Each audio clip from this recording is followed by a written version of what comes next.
സ്ഥാനം പലരും ചേർന്ന് നിഷേധിച്ചതിൻ്റെ ഒരു ദുഃഖവും അവർക്കുണ്ട്. ലാലിക്ക് എന്താണ് പറയാനുള്ളത് നമുക്ക് ചോദിക്കാം. നമ്മോടൊപ്പം ലാലിയുണ്ട്. വിപ്പ് കൈപ്പറ്റിയിട്ടുണ്ടോ?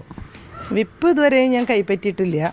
പക്ഷേ ഞാൻ വീണ്ടും ആലോചിച്ചുകൊണ്ടിരിക്കുക. കാരണം ഇന്ത്യൻ നാഷണൽ കോൺഗ്രസ് എന്ന് പറയുന്നത് എൻ്റെ ജീവനാണ്. ഞാൻ ആ പ്രസ്ഥാനത്തിന് വേണ്ടി നാളിതുവരെയും നിലകൊണ്ട ഒരാളാണ്. പക്ഷേ അതിലെ ചില നേതാക്കൾക്ക് പ്രത്യേക താല്പര്യങ്ങൾ ഉണ്ടായി എന്നുള്ളത് വാസ്തവമാണ്.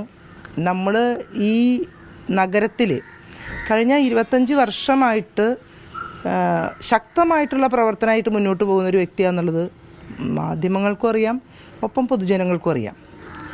അപ്പോൾ നമ്മൾ കഴിഞ്ഞ 15 വർഷം കൗൺസിലിൽ, നീണ്ട 10 വർഷം പ്രതിപക്ഷത്ത് നമ്മൾ ശക്തമായിട്ട് നിലകൊണ്ട് ഈ ഒരു ഭരണം വരാൻ വേണ്ടി ഏറെ കാത്തിരുന്നൊരു വ്യക്തിയാണ് ഞാൻ. അത് ഏത് കോൺഗ്രസ്സുകാരനേക്കാളും ഉപരിയായിട്ട് എനിക്ക് തോന്നുന്നു ഇന്ത്യൻ നാഷണൽ കോൺഗ്രസ് അധികാരത്തിൽ വരണം എന്നുള്ള വലിയ ആഗ്രഹമാണ് ഞങ്ങളുടെ കഠിന പ്രയത്നത്തിൻ്റെ പിന്നിലുണ്ടായിരുന്നത്. ആ കഠിന പ്രയത്നം നമ്മൾ ഏറ്റെടുത്തത് ഈ ഒരു ഭരണം വരാൻ വേണ്ടിയിട്ടാണ്. അത്തരത്തിൽ ഒരു ഭരണം കിട്ടിക്കഴിഞ്ഞപ്പോൾ ആദ്യഘട്ട ചർച്ചയിലൊക്കെ മുൻനിരയിൽ ഞാനുണ്ടായിരുന്നു എന്നുള്ളത് എല്ലാവർക്കും അറിയാം. അവസാനത്തെ 3 ദിവസം കൊണ്ട് എന്ത് സംഭവിച്ചു എന്ന് ചോദിച്ചു കഴിഞ്ഞാൽ അത് എനിക്കും ഒരു പിടി കിട്ടുന്നില്ല.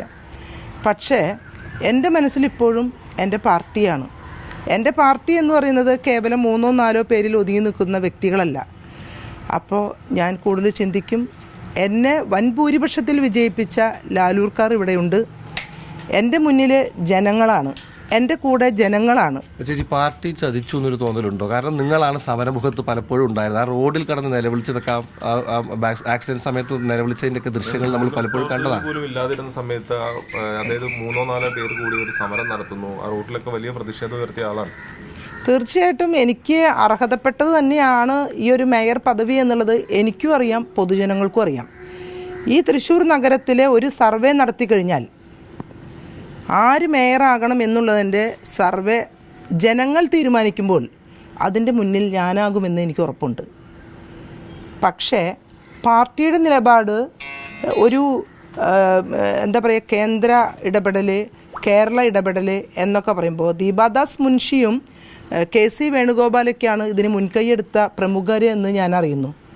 പക്ഷേ ഈ ദീപാദാസ് മുൻഷിക്കോ KC വേണുഗോപാലിനോ ഇവിടുത്തെ ഒരു വാർഡുകളെക്കുറിച്ചോ അല്ലെങ്കിൽ പ്രയത്നിച്ചവരെക്കുറിച്ചോ പാർട്ടിയിൽ കഷ്ടപ്പെട്ടവരെക്കുറിച്ചോ അറിയാതെ പോകുന്നത് വളരെ ദുഃഖകരമായൊരു കാര്യമാണെന്നാണ് എനിക്ക് പറയാനുള്ളത്.